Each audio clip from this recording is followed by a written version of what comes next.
Well, maybe nothing.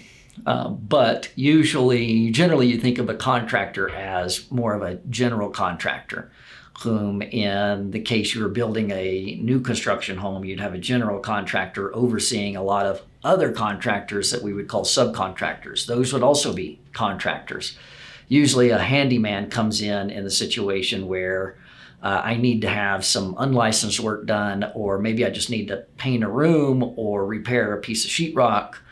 Something that is less invasive, that probably requires no permits to be pulled.